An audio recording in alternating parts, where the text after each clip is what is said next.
Well, hello and welcome to another episode of More Perfect Marketing. My name is David Baer. Today I'm chatting with Gilad Bechar, who is joining me from Florida. Although he seems to hop all over this globe. He's in Tel Aviv one moment. He's in Las Vegas. He's got team members in San Francisco who he probably visits with a lot of frequency, and elsewhere. And it's partially because he's got a global marketing agency. Now, the agency is called MoBurst. It started out with a focus on mobile first marketing. But as you'll hear, as clients needed more things, MoBurst started delivering more things, and it's a full range of services. I can't remember, it's somewhere in the teens now, mid-teens, maybe high teens of services that MoBurst is offering their clients. Now, the focus of today's conversation is going to be a little bit more technical than we're typically used to here on the show, but it's a really important topic that I want to cover here. And it's all about the importance of data and how we let data guide us to the right answers. And who better to help us through that than Gilad? Welcome. Thank you very much, David. Happy to be here. Yeah, indeed. So, I gave a brief intro to MoBurst, but why don't you tell a little bit more of the story of sort of the mobile first thing and how you came to where you are now, and how data relates to all of that? Yeah, of course. So basically, MoBurst started in 2013. We started as a mobile marketing agency. We only helped to mobile apps. We saw that there is a huge gap in the market. And then we kind of came with a lot of different solutions about how to solve those challenges. We saw that digital and mobile are kind of different, and how you are treating an app compared to how you are treating web campaign was very, very different, and sometimes even the opposite one another. So we started MoBurst like that. We started that in Israel, and then very early on, we were 6 people back then. We were reached out by investors that saw what we managed to do for their portfolio companies, and offered us an amazing investment and helping us to establish the US branch, because they saw that basically the need, even though that Israel is a huge hub for startups and for great companies, obviously the US is much larger than that. So we opened the New York branch in 2014, and then raised some more capital at the end of 2014, and then raised some more capital in 2015 and opened in San Francisco. We just proved the model that it works, and that we had an amazing list of clients, very happy clients that saw amazing growth results. Basically, we continue on growing. Today, we have employees in 16 different states, 11 in the US, and 5 more that are just, we're looking for amazing talent. I don't care where you are actually based off. I care about if you are amazing, exceptional at what you do. And then if you are, only 2% from the people that apply to work with us are actually getting accepted. And then we're just solving, okay, we need to hire someone in London, in Ukraine, in Italy, in Brazil. Let's do that. That's my CFO problem, and he's exceptional on solving those problems. So we just continue on growing and serving our clients wherever they are. That's beautiful. So I want to get back to the question I asked about data, because that's obviously critical to sort of where you position yourself, and it's at the core of a lot of the work that you're doing with clients. It's not a very sexy topic, but it's critical. Yes, it's very, very critical. So data is kind of what leads everything we do. We kind of call it a kind of how you blend science and art, because at the end of the day, everything is measurable on digital, whether it's digital, mobile, everything is measurable. And we want to make sure that we are utilizing the budgets of our clients in the best possible way. So when we are helping clients as big as Google and Samsung and Uber, or even if you're thinking about smaller startups and smaller companies that really want growth, it's about what each and every dollar that you spend actually makes you on the other end. And how do you measure lifetime value? How do you measure the cost to actually retain a client? And how you maximize the value from each and every client that you own? So everything relates to data, and we are looking at it on each and every service of ours. We have today 23 different services, and everything from impression to click, from click to install, from install to registered users to loyal users to paying users, subscribers, in-app purchases, or whatever the business model is. it's always coming back to what is your KPI, the key performance indicator that's saying you're on the right track, you are hitting your goals, or you're missing out on your goals. And obviously you need to change and pivot and continue iterating so you will be able to overachieve your growth goals, because this is where usually the companies that we're working with are growing and raising more capital and being able to, if it's a company that is traded on the stock market, obviously just continue on showing amazing results for their investors and just continue on proving that they're doing the right things for their business and continue on growing it on the best possible way. And it's all related on 100% data on each and every one of the things, whether it's on the creative side, on the media side, on the product itself. Are they actually using your product the way that you anticipated? Are they actually doing and following each and every part of the funnel that you created, whether it's the registration, whether it's the onboarding, or even when to send push notification on the app to get someone back because he didn't continue to do the action that you wanted? And how do you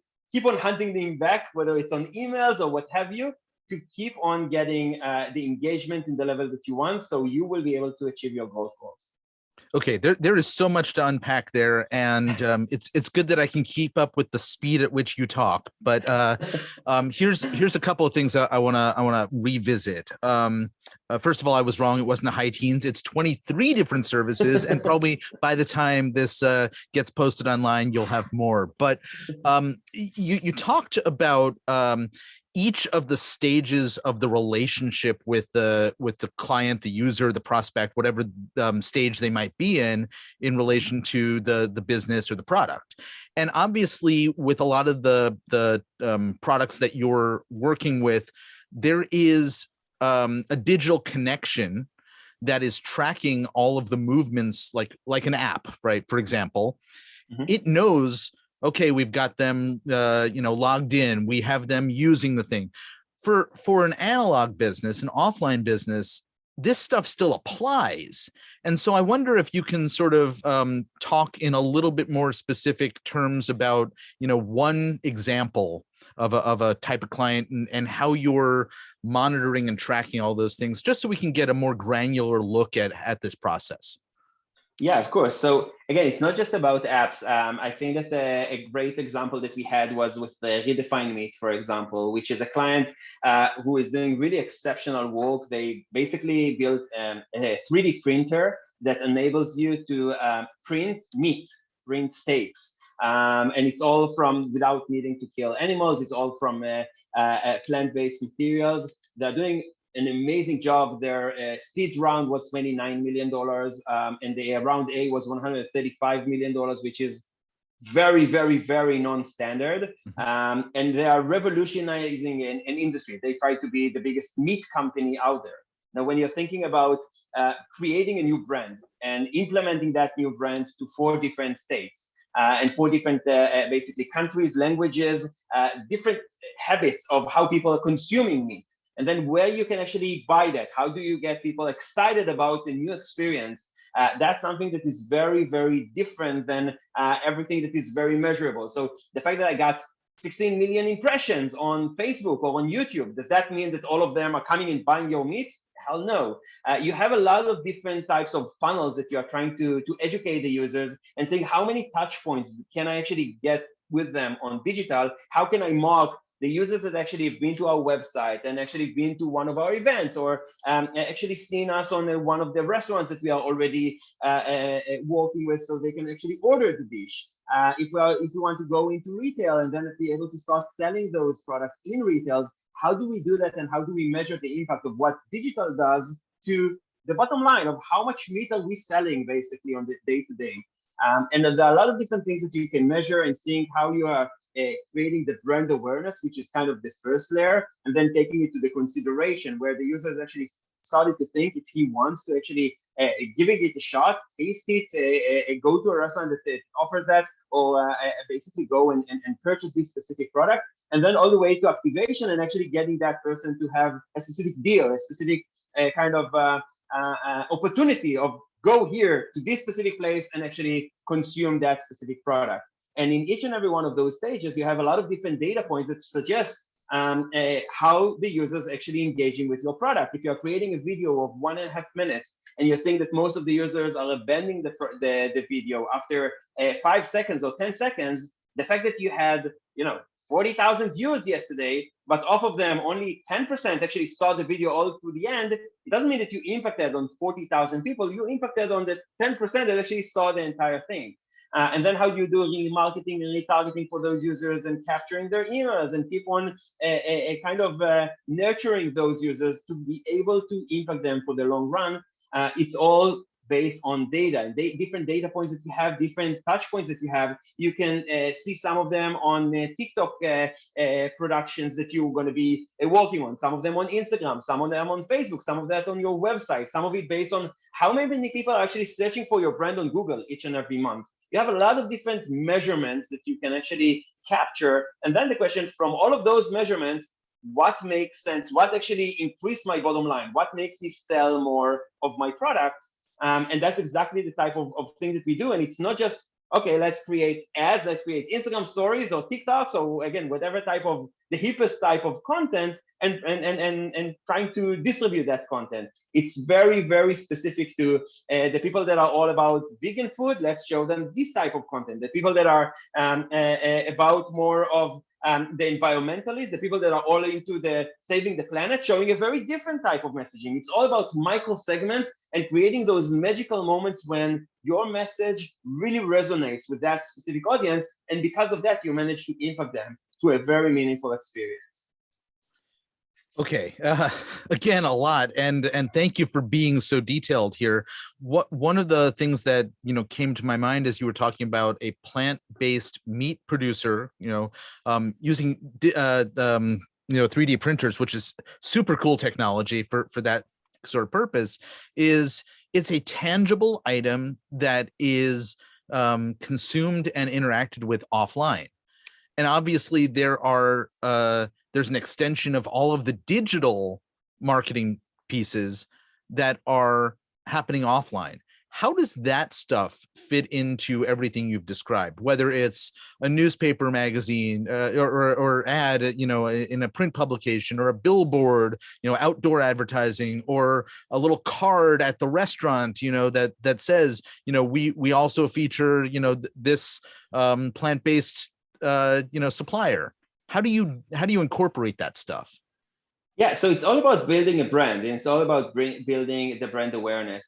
I'm kind of butchering what the company does to try to simplify it, but yes, basically, even how to position this specific product. You can say, hey, this is a meat replacement, which if I'm going to say that to the company, they were kind of being insulted by that, because from the way that they look at it and the way that we are kind of positioning them, it's new meat. It's like the meat that you use to consume is the old meat, and the new meat is kind of what's coming to replacing it, because basically your grandkids will not be able to consume meat from cows because it kills the planet. It's not sustainable. It's not something that you'll be able to do because of pollution and because of many other reasons, animal cruelty and many other things. But at the end of the day, when you're looking on how to position a company like that, how to create a brand that is very positive. I don't want to tell people that are eating meat that are doing the wrong thing. Hell, I'm eating a lot of meat, and that's totally fine. It's my decision. And also the people that are working in this company, most of them are super into the craving of eating meat. At the end of the day, it's something that you love on doing. But then when you're thinking about how to basically position it, you don't want to come against the people that don't like meat. You want to be all in favor of only positive changes and kind of showing how the world will actually be a better world if we will be able to have the same amazing flavor, the same amazing taste, the same amazing look of it when you're frying it, the same that's going to be on the when you're cooking the steak, but still not a kind of hurt basically the animals that it hurts today and the humanity in general. So how do you position a brand and basically create their story is a very big part of it, of how to tell the story in a very positive way and showing users what's in it for them. And you know what, it's very interesting because when I'm talking about digital, you can't taste something on digital. You can see, but you can't taste, you can't feel, you can't smell. like all of your senses are not really working for you when thinking about food. The number one thing that you are thinking about is a craving for something. You're looking at it and you can imagine the flavor of it, and you really want to taste it. So on digital, we needed to be very, very creative about even speaking about it in kind of the all of your senses and showing you how it looks like when it's seared, and in giving you the sound of when it's seared, and like how I'm creating you the sense of showing you that with a Michelin, 3 stars Michelin chef that cooking that and saying this is the best material that I've ever used, and showing the credibility of something. Wow, if a 3 star chef Michelin that is saying that on this product, I really have to give it a shot. And creating this type of the awareness of people that wants to consume and wants to give it a shot. That's kind of the first step of making people talk about that, making people want that, basically want to taste it. Once we have done that, then we are going into the activation, and okay, this is the restaurants that are serving it, this is how you can actually purchase it on the supermarkets, this is how you can actually consume it. But the first step is kind of making it luxury enough, making it interesting enough to capture your eyes and basically be interested on giving it a shot. So it's a lot of different layers when you're thinking about the marketing side, or from the strategy to the each and every step of the more technical ways of how do I get you with this product and kind of getting you to give it a shot, basically. Okay, so there still are those offline channels though that you're going to touch at some point, right? And of course, how does that fit into all of the other stuff that you're doing tracking wise? Your ability to what is the term that is used in your space? Attribution, right? Yeah. Which is, knowing that the decision was made because they got exposure to the brand in these different places, and this happened to be the last one before they decided to buy, for example. How do you know how to incorporate the offline pieces of it? Yeah, it's a great question. Basically, each and every event, this company is really well known for the amazing events that they are creating, and each and every one of the markets that they are working at. And those events basically are allowing you to obviously touch it and feel it and taste it. And all of those events, we are basically promoting them digitally to make sure that you have a line of hundreds of people that actually want to give it a shot and taste it, and they're hearing about it from digital, and then they're coming to the actual events. On the events themselves, we are capturing a lot of different videos of people tasting it. How do they feel about that? Capturing their faces when they're actually giving a great hamburger taste, and then saying, "I can't believe that this is not real meat," or tasting a steak and saying, like, "Are you serious that this is a steak and it's not like a prank, or that this was like a social experiment or something like that?" Once we are grabbing all of those materials, we are also celebrating them later on in digital and make sure that more and more people will actually see how the reactions of other people that actually tried it and give it a shot. And beyond that, every one of those events we are promoting for, again, each and every one of the audiences with the messaging that is resonating with them. Each and every person that's going to come to those events will come because he cares about different things, and that's totally fine as long as we are capturing a lot of different reasons for people to basically give it a shot. So the idea is to capture a lot of different types of audiences. Each and every micro segment will actually get its own kind of funnel, from again, impression to a landing page, capturing their email, having its dedicated emails about different reasons, about different types of places that they saw us.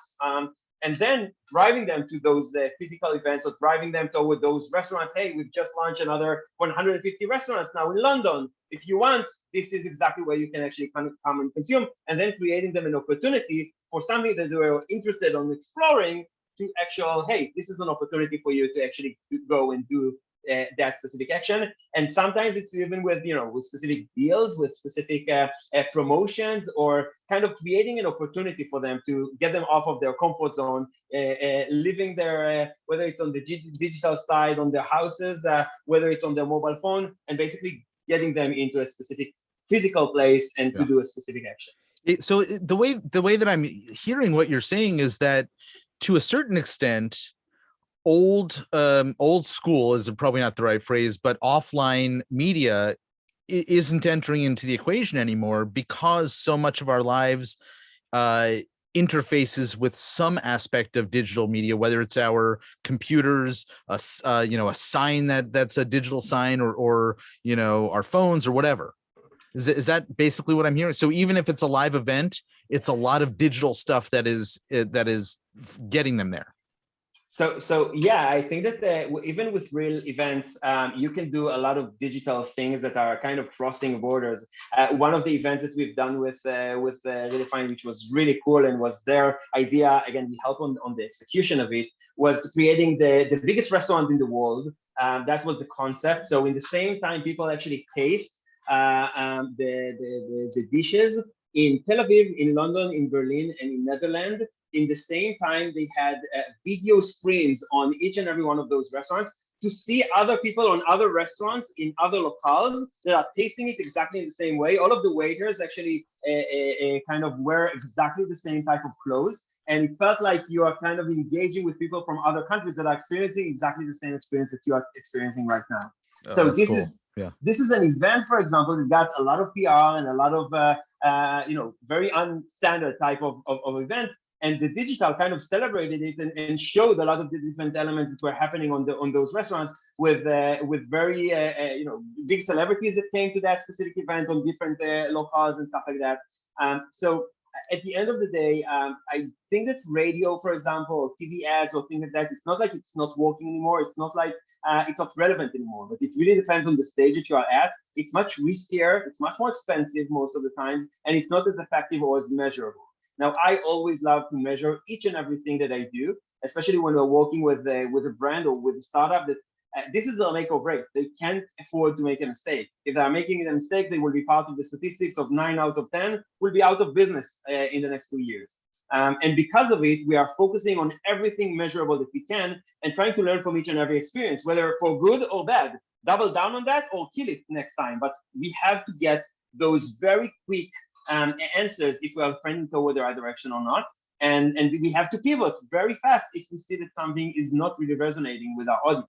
And you have all of those magical touch points in a very measurable way to see how much time you engage with the video, how many comments are we getting for our post, how much of the different content pieces that we are distributing each and every week, each and every month on our social, how much of those pieces are actually resonating with users and actually making them to, whether it's liking, commenting, sharing. Again, there are a lot of different types of interactions, but are we even hitting any nerve? Do we get any traction? And if we don't, what are we doing to change that and changing it like 180 degrees on the other side? Because otherwise we won't be relevant. And at the end of the day, you are fighting over the attention of your users, your potential prospects, each and every day on everything you do. And how you stay relevant, the only way to be able to make sure that you're going toward the right direction is measuring all of those touch points and making sense of that, of the user's journey. What do you expect those users that actually saw this specific thing for 3 minutes now, are they ready to buy or are they not ready to buy? Are they ready to come to the store or not? And if so, how do we measure that at the end of the day in the number of purchases or the number of subscribers or the number of, again, whatever type of KPI that you are measuring? That is the bottom line. How much money do I make off of my marketing acts, and how do I get better each and every month? Yeah, no, I love that, and that was a really important point that you made about the ability to be to pivot when you're dealing with something in a digital format, rather than, if you're doing direct mail or you're doing, you've committed to a budget of ads on television or radio or magazines or something. You got to wait for that to play out, whereas you can just stop what you're doing on a digital platform and change the messaging, change the channel, etc. that you're using, and that's I think a really important point to be aware of. So we're very tight on time, but I'm going to ask you a big question that I'll probably ask you to give me the best concise answer you can. Most businesses are at some point, especially like a lot of startups, thinking about how to create the proper plan for growth. If it's a startup and they're looking for funding, that's something that is critical, is to say, okay, here's our marketing plan.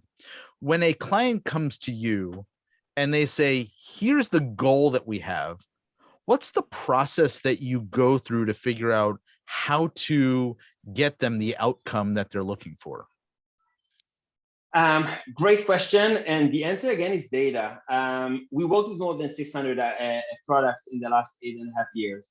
We've seen each and every industry that you can think of, B2B and B2C. We work with giants, we work with tiny companies. Again, we're all through the spectrum. So at the end of the day, I'm trying to see what are the kind of your biggest competitors are doing today. And if they are data-driven as much as we are, they're probably not dumb. They probably are data-driven, and it means that they are going through a specific journey, and they believe that this journey is beneficial for them. So doing competitive analysis and doing the research of seeing what are the others are doing.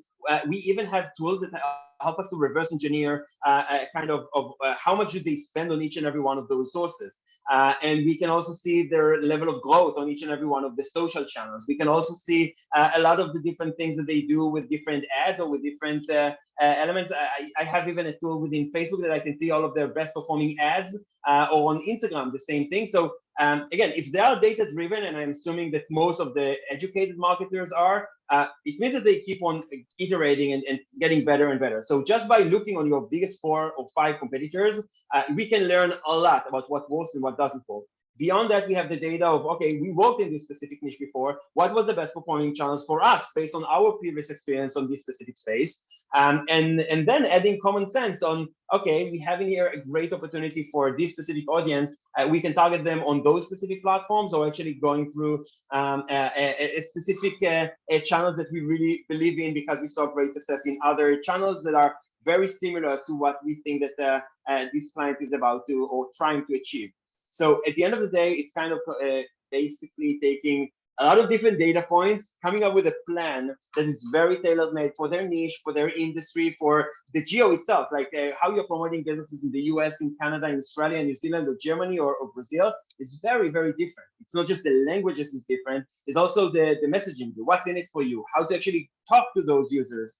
Even in the UK and in the US, when we work with Google Maps, for example, you have a very different length of the same caption of what's in it for you to use Google Maps, how short or how lengthier this sentence needs to be in order to convert you on a higher ratio. And all of those things can be iterated on digital, and you can test those things on a very small scale, seeing what works. And then if you are about to buy TV ads, or if you are about to buy a very big ad on the newspaper, take an ad that is already proven itself that is the best performing one, rather than just putting something there and hope for the best.